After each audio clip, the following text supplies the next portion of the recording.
What's up, everybody? Nick back here with you from Project Central, and today we're working on the old Cherokee rock crawler.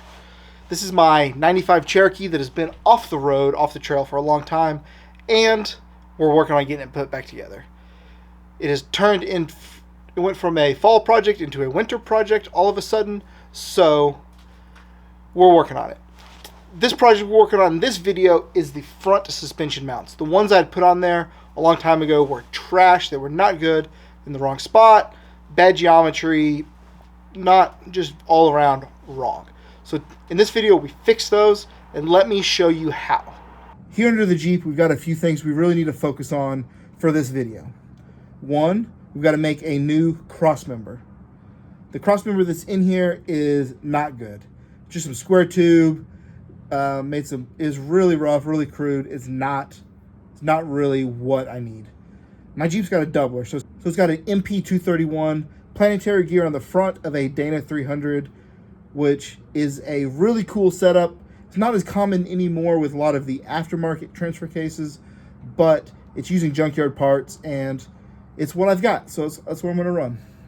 We'll see how it works once we get it all running. But this video is going to really be focused on crossmember, frame reinforcement, link brackets. So I've got some of these universal shock upper lower shock mounts.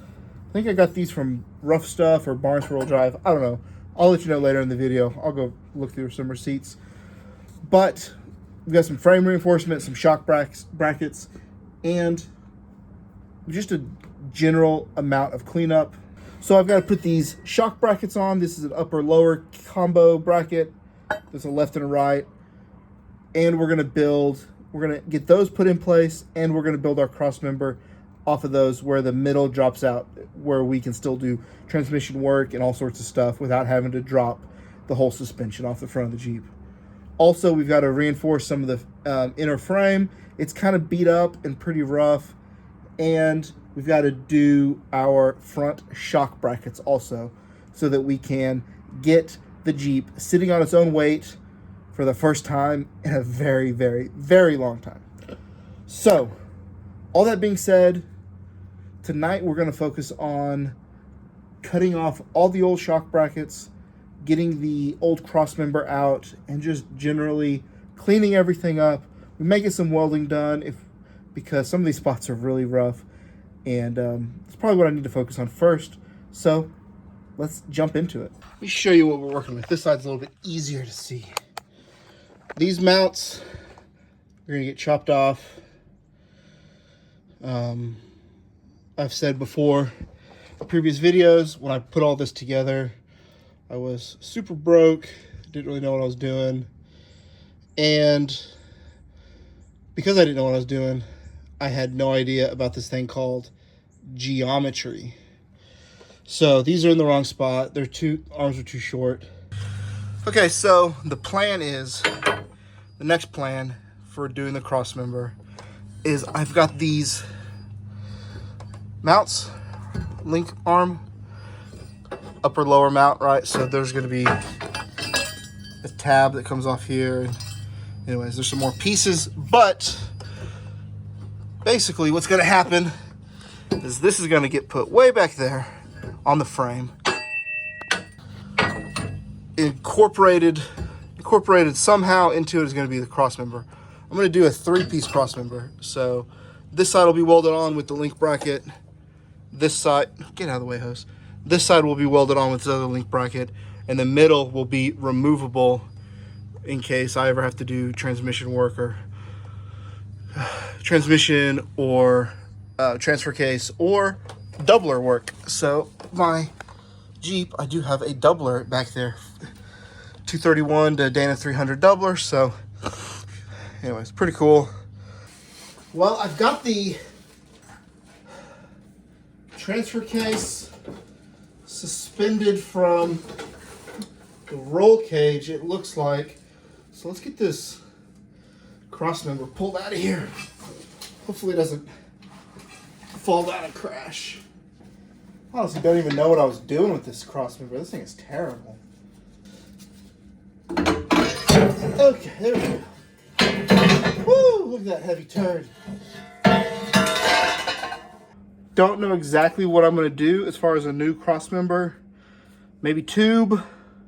But before we get there, I do know I need to go keep working on the inside frame rail of the Jeep. Let's go take a look at that right quick while I contemplate life decisions. So with the cross member out of the way, you can kind of see a little bit more what we're working with here. So like there's this piece on the unibody that's sort of a reinforcement that I think we're probably going to end up cutting out. And you can just see how jacked these frame rails were. Before I started this. So not sure we're going to be able to do anything with that. I don't know, maybe we could do some, try and pull it out. Probably not. Definitely not. But all of this along here we can clean up, burn all that in. You can see I burned through a ton of it back in the day. And we got to get a lot of this cleaned up. It's real bad. Real ugly. So I guess we're going to get as much of this inner frame rail cleaned up as we can. Make some reinforcement patches, I think. Maybe cut this lip off like I just talked about. Yeah, it's real bad, but we're going to persevere. So, wrapping up night number 2. Got a bunch of grinding done. That's basically what I've been doing the past couple days. Got this little lip right here cut down. I left a little bit of it up at the front, as you can see. Just, I'm not going that far forward, so I'm going to leave as much of the factory material as I can. But next up, we're going to run a bead here. We're going to burn all of this in. So this already has an extra piece put in here, probably for the cross member, but we're going to add even more beef because we're going to hang some suspension links off of it. I got both sides done, and as you can see, that is still wrecked, but I got to clean up.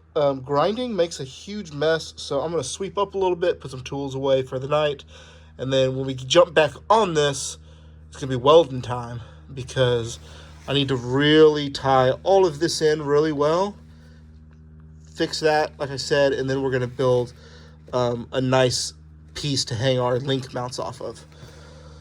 So let's get cleaned up. And here on the inside, I got the frame rail tied in a little bit better. I still need to clean that up some. And I got this seam welded and ground down. I'll probably have to go over that because there's still a couple spots here.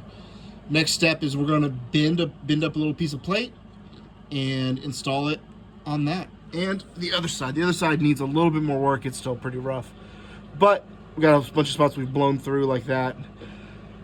So let me get cleaning up on that some more, and we'll see how far we can get today. Well, it's nice and brisk outside. It's about 39 degrees this morning out there, so we've got the garage door closed and the shop heater blowing. It's a little loud, so I'll probably just do some time lapses next. But we've got a couple drop pieces of 1/8 inch plate that we're gonna square up and cut to length and stuff, and I'm gonna try and make my reinforcement panels for the brackets to mount to this morning, get those all burnt in. So let's jump on that because it's chilly in the shop, but I got the heater going, so let's make some progress. Okay, quick little update. I got my reinforcement piece put in. I've got it clamped in. This frame rail does have a little bit of a whoop-de-doo in it, so I've got a big C-clamp smushing the middle. I'm going to go through, hit all these rosette welds, burn this thing in pretty good, and I'll take the clamp off and I'll show you.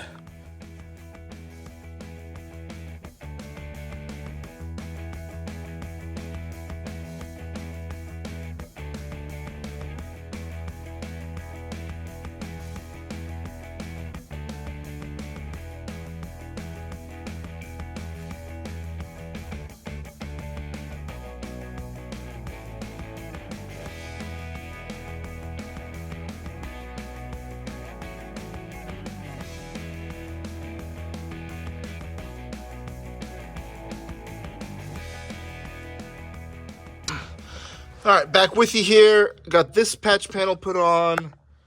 That patch panel is on. Next up here, I need to get some sort of game plan on how this is all going to fit and what that is going to look like here. I definitely, if you look at the angle of this,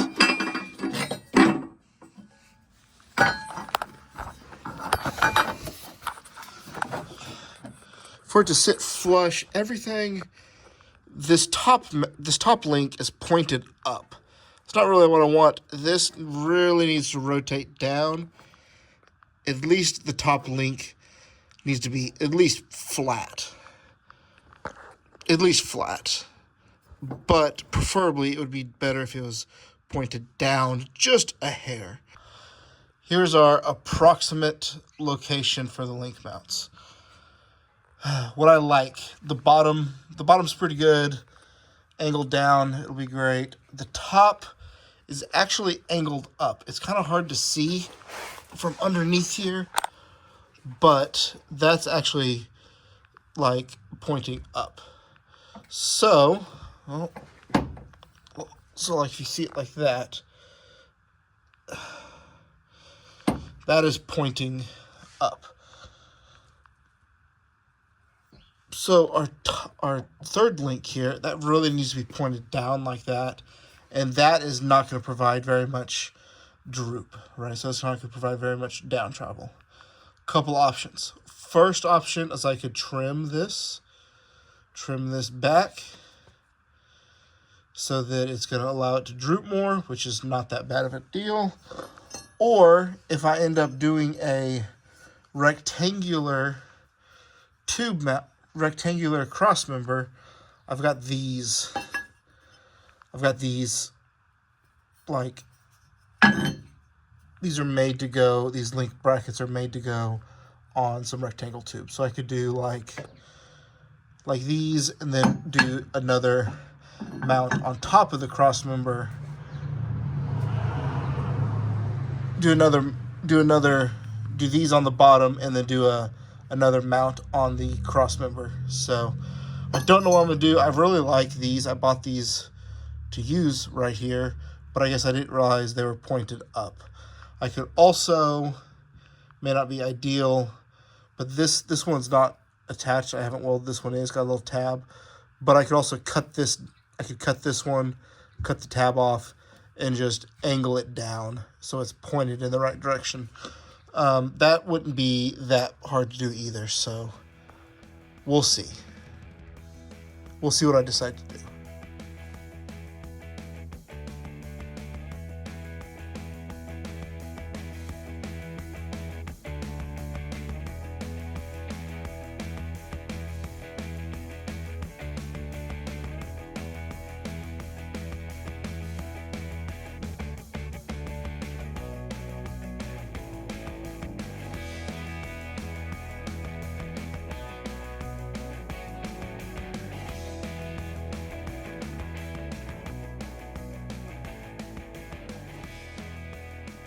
Hold this up, you can see with our tabs adjusted to a more downward angle, I might flatten them out just a little bit, but that's looking a lot better.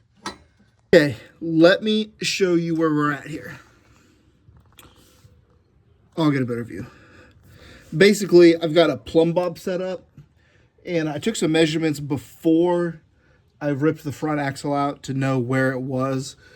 So I went, if you've watched my other video, I've talked about this before, but when I first built this, I built it totally wrong, didn't know anything about suspension, and I stretched it way too far because I was like, oh, push the front tires out past the front bumper and push the rear tires past the rear bumper, and well, that was dumb. It didn't work. So I'm shortening the wheelbase. I'm aiming for about 120-inch wheelbase on this, so I got to bring the front back a little bit from where I had it. So I brought that back about 6 inches and then measured the distance from the center line of the axle to where my bolt hole for my axle bracket for my lower link is, and then added 3 foot. So for my plumb bob to where this is is about 41 inches. Why did I add 3 feet? Well, that's because I've already got some links made that were on the rear when I pulled those off. So to prevent having to rebuild links, I'm just using what I've got. They'll be perfect. It'll be very nice. So what they say, Scout is thrifty. So I'm going to get these burned in right quick on both sides, and then maybe roll the front axle back in here and see how she looks.